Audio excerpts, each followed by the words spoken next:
Hey everyone, how are you? And thank you so much for jumping on today's podcast episode. Now, HYROX World Championships have just wrapped up in Chicago, and there was so much going on. There was a lot of excitement, there was a lot of great racing, and a lot of lessons, as always, that we can take away from it. So today, what I'm doing is I'm just jumping on for this podcast to talk about just some of the things, not all of the things.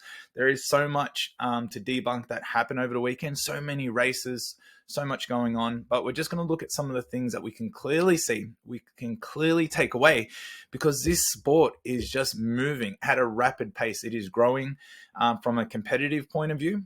But more importantly, and what we love to do here at Hybrid Heroes is how does this translate to you, to the normal person who's training, not the elite 15? Because there's always lessons, and sometimes we get confused. What does this mean for me? So we're going to debunk some of this. We're going to have a lot of talking points, and it's going to be great, some really great discussion going on right now. So the first thing that I want to talk about, and it's been definitely a key point. We've been seeing heaps of this on Instagram, TikTok, a lot of reels around this, and it's the sled turf. Now, HYROX have introduced a new sled turf, which was amazing, and I love it. Like it looks better, number one, and it's going to be more consistent. So this is the direction of the sport. They're trying to become more consistent with their venues. They're trying to improve the sled quality, all these things. But what we saw the sled just doing what the sled does, being hard work and difficult.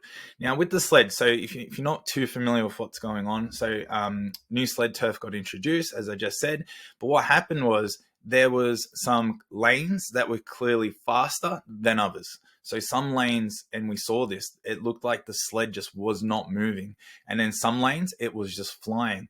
Now, where have we seen this before? If you come from the CrossFit world, we've seen this at the CrossFit Games. Anywhere realistically that there's a sled with multiple lanes, we have seen this problem occur. So it creates a challenge in itself. There could be various things. It could be the turf, the quality of the turf. So obviously there's so many lanes in HYROX. It could be the flooring underneath. It could be the humidity. It could be if there's sweat on the ground. There's so many little things there. But this is something that HYROX need to address, obviously. So we've seen this, and the obvious, like how disappointing would it be if you went all the way to World Championships and that sled just got stuck versus other lanes? So that's a whole discussion, and that's for HYROX to figure out.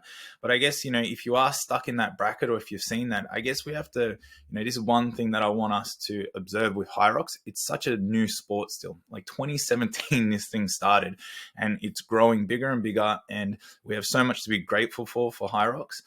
Doesn't mean that these things are always acceptable, but we have to know that HYROX, and I believe in HYROX because they're a great company, and they really truly are just constantly improving. So this is going to be part of that journey.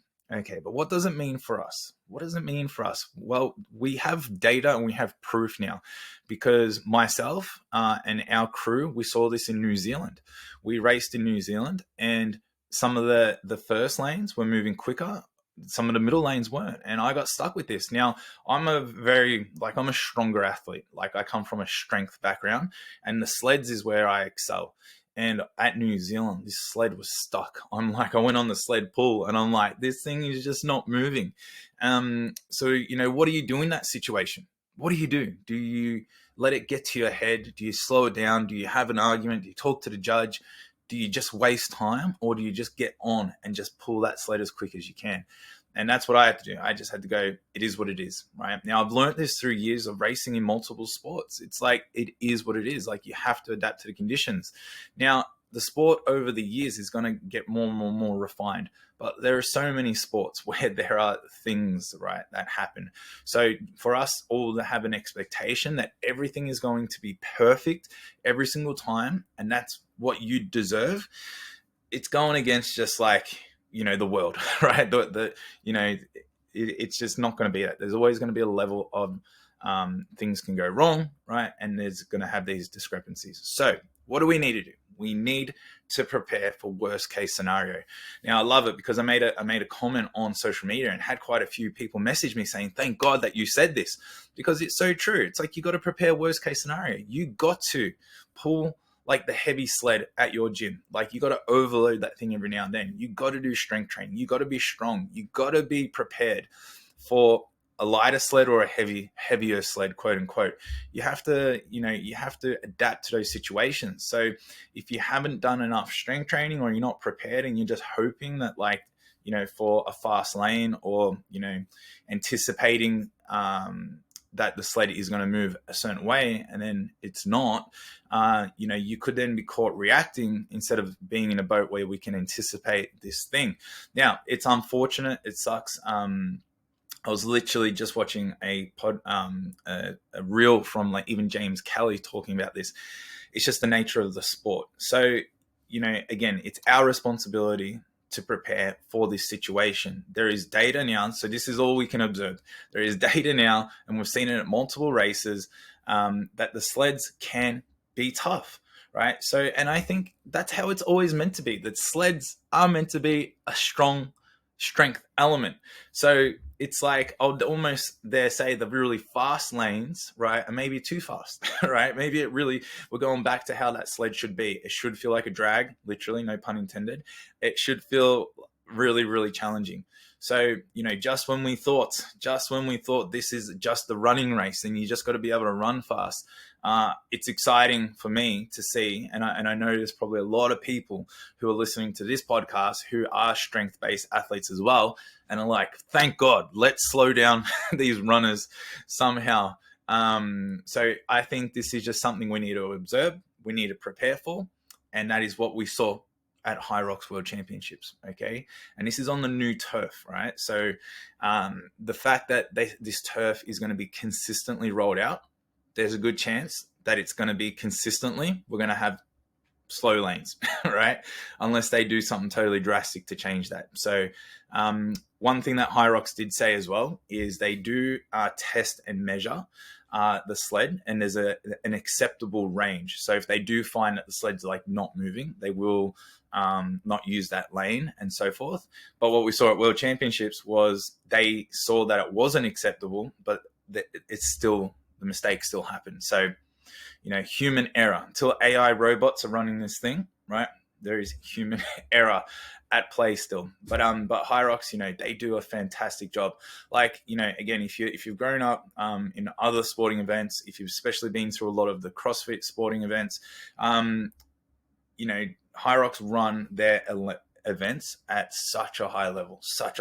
I'm so impressed by everything they do, how they handle it, and how they constantly like take on the criticism from the community and want to improve. So HYROX, just hats off to you. You do a great job, and that's why we just love being part of it. So really, really good. Okay, what else did we see? The international relay race. If you saw this, holy, there was so much going on. What are some of the things that went on? Like Team USA got disqualified.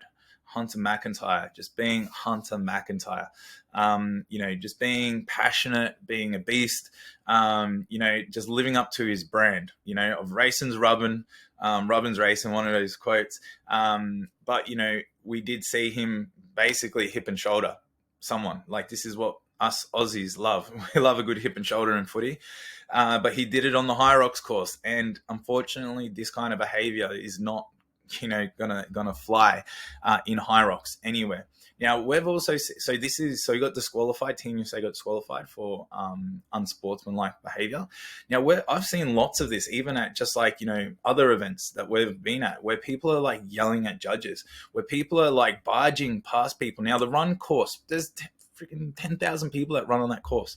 Like, people are going to get in the way. But if you hip and shoulder someone, if you barge someone, if you really just display poor sportsmanship, it's just being a bad human, like bad human character traits. Like, if you just display that, I think we're missing the point of competition, the flaw. And, yeah, what we saw with Team USA, I think that was the right call to disqualify him.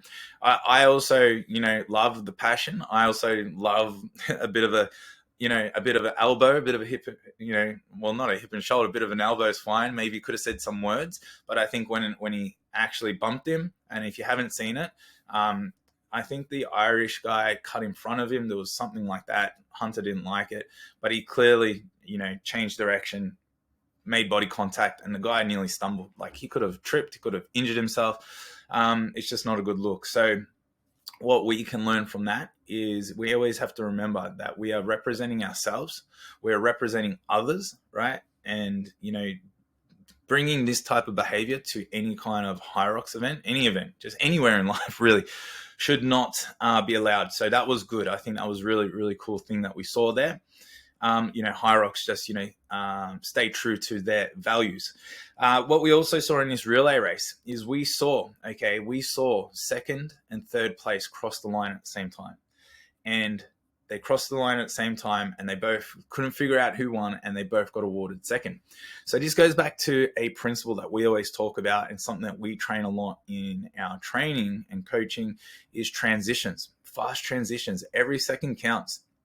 So if you're in a team, if you're somewhere in a sled, now it's a long race, right? They're out there for 50 to 60 minutes. These elite teams were out there for.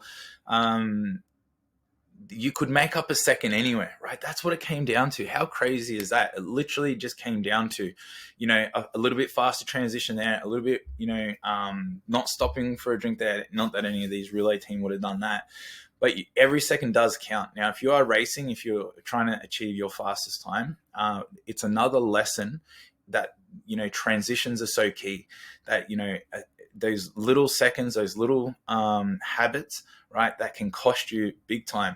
And also awareness, right? That's something we always have to learn. It's like, it's not just, HYROX is not just becoming a race of, it's just me against me out there, and this is my time and that's your time. There is an element of actually feeding off the environment, being aware. So if you're in front of someone, or if you're chasing someone, like if you're chasing someone, you can feed off that, right? So the person in front needs to be aware of their situation. So awareness is really crucial. So for the team that was coming second and that third place catching up, second place should have been aware of third place, right? Very aware, and just made sure they stayed ahead, and so forth. So if you're out there, guys, obviously in your solo races, most of the time you're not aware of exactly who's next to you, but just always in the back of your mind, just be like, every second counts. Like if I'm trying to get a PB, if I'm trying to do my best. Now, this doesn't necessarily matter for everyone, because a lot of people doing HYROX aren't just chasing every single second. You're just trying to cross the finish line. So again, that's just a clear thing that we need to understand. It's like, what's your reason for being out there? Are you trying to set your best time? Because if you are, we have to take these things on board.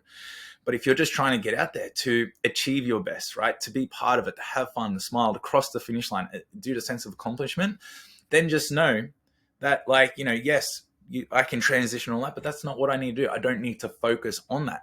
So it allows you then to focus on the other things. So I think this is just information that you can understand where it fits in. And as you progress on your journey, maybe you're someone who's just going to cross the finish line this first time, but then as you start to go, oh, I now want to go faster. Okay, transitions, that's a spot that I can now focus on. We can make up a huge difference there. When it comes to racing, especially if you're someone who is wanting to, get to the podium spots, this is a key lesson once again. We also saw this with the winners of the male Elite 15 race in the solos. Now, Hunter McIntyre was coming second, did 100 wall balls to almost catch up to first place, the German. And what we saw was Hunter was like catching up, going unbroken. And the German, I can't pronounce his name properly, so I'm not going to say that. I apologize. He was breaking. So, and the crowd was getting around it, and you could see Hunter catching up. Now, the one thing that I noticed with this is we look at it and go, oh, is he slowing down? Is first place slowing down? Is Hunter going to catch up? But what I think we did see, because I could see it as soon as he finished the first place, as soon as he finished his 100 wall balls, he didn't sprint across the line. He then just like, jogged and celebrated as he crossed the line. Like, he was aware. He knew where Hunter was.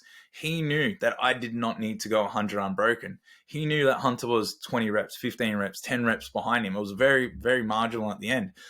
And he just rested, saw Hunter pushing, right? And just picked the ball back up, went back in, and he completed his reps. He got less, didn't get the no reps, and got the job done. Like, awareness, right? Awareness is such a key lesson that we can learn out there. So we saw that in the international, in the men's elite 15, which is really important. So I think, sometimes when we're out there, especially if we're racing, right? If you're 20 reps in front of second place, right? Or if you're racing your friend or something like that, or even in training, it's about being aware in training. That's why you see people oversend it, right? But being aware of your pace and where you're meant to be within the station, right, is so important, and not to get caught up on other people's energy. Stay in your lane, be aware of what's around you, right? And this is how, really, if we apply this in training, this is where, when it comes to race, you now know what you're capable of. Because we can see people, and this is another important lesson, is we can see people overexert in a race. It's like they train a certain way, or maybe they're not so certain about what they're doing in training. So when it comes to race day, they just overexert. They blow beyond their strategy because they're not dialed in when it comes to training. So knowing your wall ball pace, knowing your strategies, knowing what you're capable of. So if someone is chasing you and they're 20 reps behind you, you're like, all right, you're not going to catch me, even if I break for 15 reps, because I know where you're at. I know what I can do. And this will bring you a lot of confidence to your HYROX racing and abilities. So another huge thing we learned there. Okay. There was so much going on, guys. So much going on. So another thing that we saw like multiple people pull out of their race event. Like, they pulled out. So there was a lot of swapping over, a lot of athletes coming in. There was a few injuries on the course. Now, again, I don't know all of the details of what's going on with the athletes, why it all happened. More and more information will become known. But the one thing that I could observe is, okay, the quality and the standard of HYROX is the highest it's ever been. These people are true athletes. They're running so fast. They're just performing on such a high level. Now, we're seeing people like doing 3 HYROX events, like 3 elite races. Like, they were doing international relays, they were doing elite solos, and then they were doing a doubles race. And some of them were even doing like a mixed as well. So a lot of these elites were doing 2 to 3 events, right? 2 or 3 events over the weekend. Now, obviously exciting. It's a big weekend. You want to get involved with it. But we also saw a lot of these athletes have to pull out and also didn't perform their best. So what are we seeing? And we see this at a local level, right? So again, how does this relate to people, normal people? We will probably have this friend. You might be this friend, right? That you go to the HYROX event and you've signed up for 3 events. You've signed up, for multiple. You want to get involved, FOMO, right? Now, this, again, you have to be really, really clear on your goals. You have to be clear on your goals. Do I want to do 3 events, right? Because I just want to do it all. Like, it's fun. I don't want to miss out. I just want to cross the line. And of course, I want to do my best, but more importantly, I just want to race. Or do I want to go sub 60? Do I want to podium? Do I want to qualify for world championships? If this is the case, if you want to win your race, there's a difference. It's like maybe signing up for 2 events is not smart. It's going to come at a cost to your body. You potentially can get injured. It's like, to fully exert yourself on one day and then back it up another day, it could cause problems. It could cause injuries. So not only lack of performance into your next race. Even I've seen a lot of people, and I know, that also have 2 events on the weekend, and then they don't even fully exert themselves on the first race because they're already worried that they got to do it 2 times over the weekend.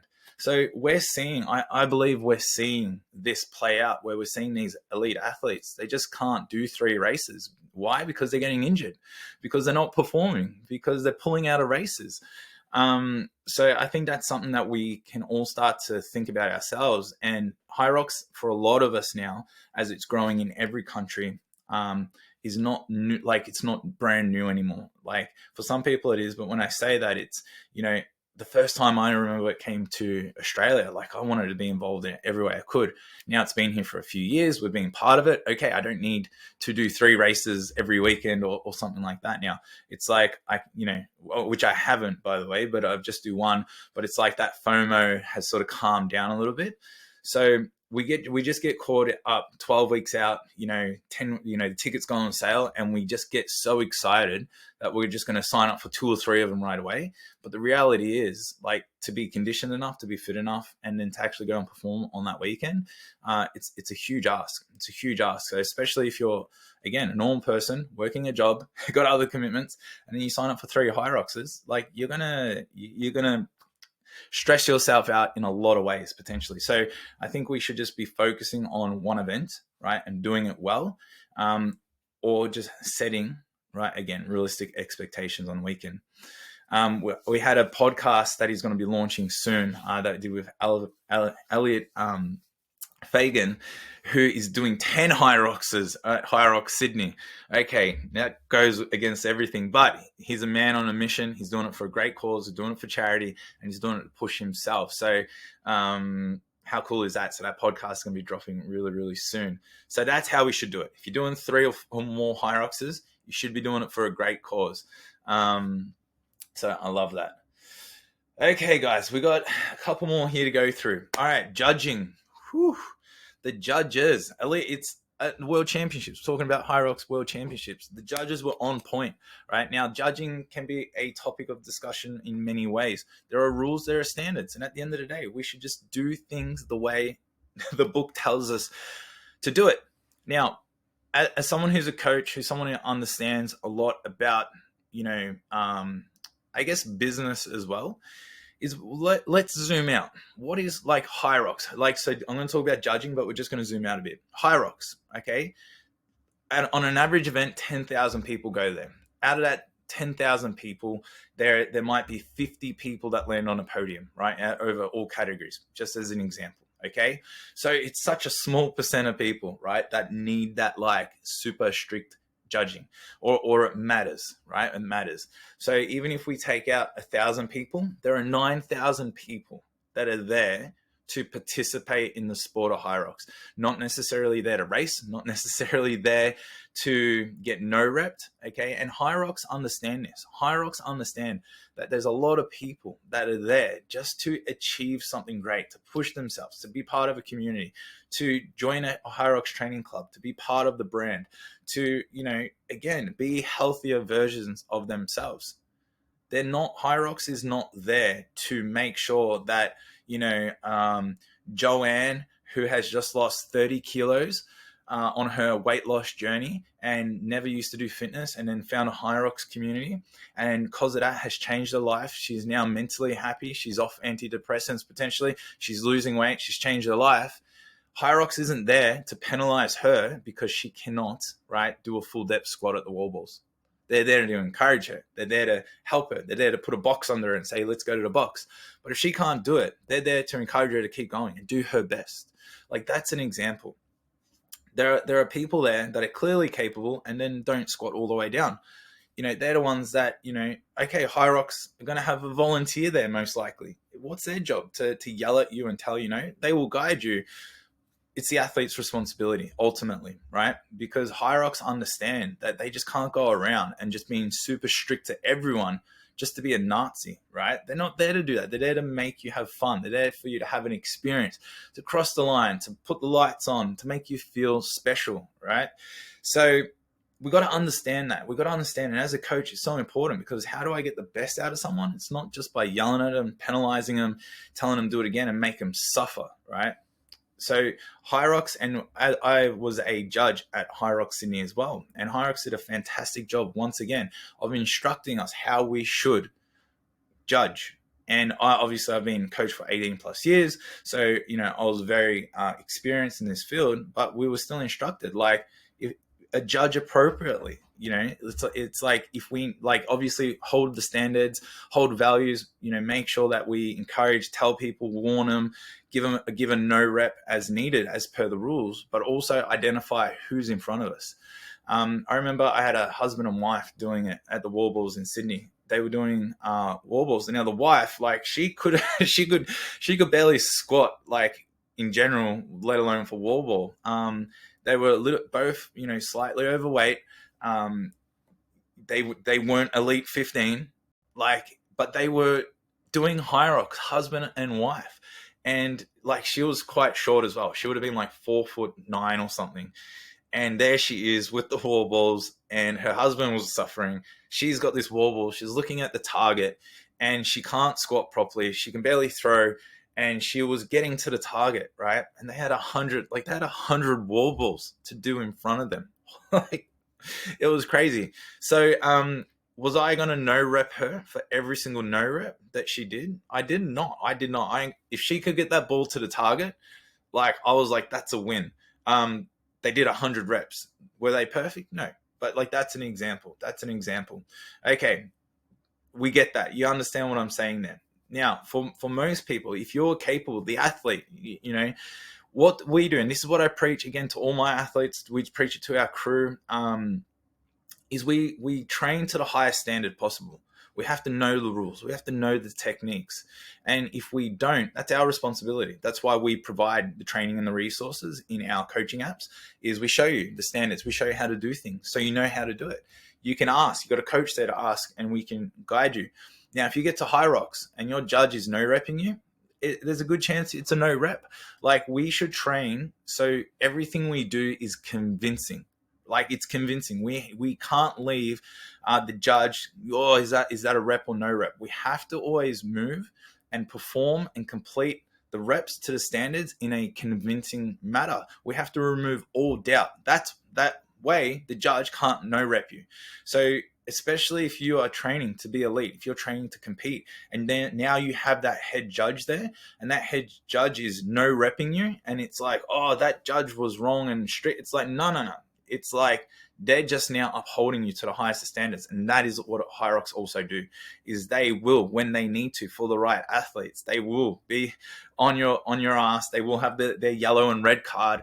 And if you don't do it perfectly, they will uphold it, because there's no room for error. And you know who monitors that a lot of the time too? It's the people.